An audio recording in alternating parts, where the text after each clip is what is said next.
KHALED's eldest daughter Souad was 7 years old. Summar was 4 years old.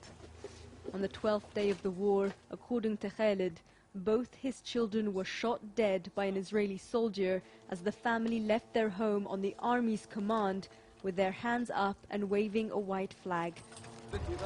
While looking through the rubble once his home, KHALED found the bear Summar was holding when she was killed. It was 12:50 on the 7th of January. The Israeli tanks came right to the door of my house. They ordered us on loudspeakers to leave. My mother went out, and then me and the children. My mother was holding up a white flag, and the distance between us and the tanks could not have been more than 10 meters. They could clearly see us. Suddenly I saw one of the soldiers stick his head out of the tank, raise his gun and shoot at my children and mother. My eldest, Souad, was shot 12 times in her chest.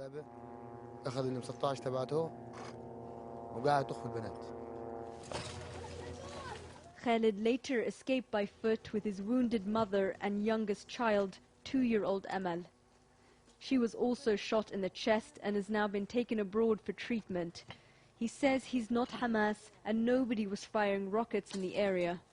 He wants to know why an Israeli soldier killed his children and spared him.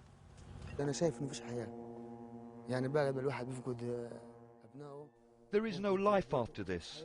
I don't even have a single picture of my children. Everything is gone. Nothing to remember my babies by.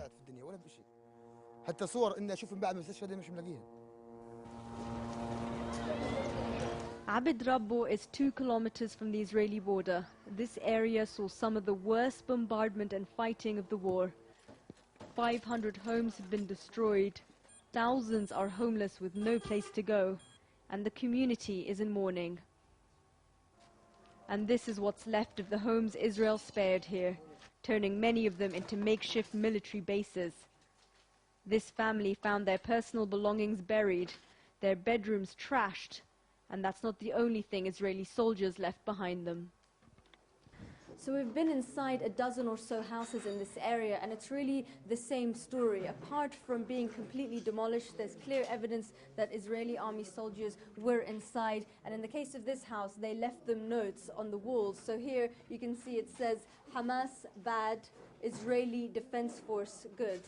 And just below it, it says, IDF, or Israeli Defense Force, we're here. And that's not it. Also on the cupboards just along this way, there are more notes.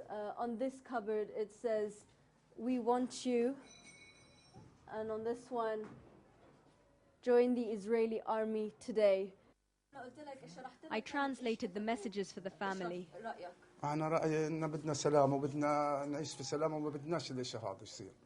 We want to live in peace. We are simple people. We used to work in Israel. My son works for the Palestinian Authority. Why would they write these things and do this to our home? We don't deserve to be humiliated. The Israeli Prime Minister has apologized to the Palestinian people, telling them this war was not meant to make them suffer. But actions speak louder than words, and in Gaza, both show Israel's true intention. SHERINE, TADROS, Al Jazeera, Rubble in northern Gaza.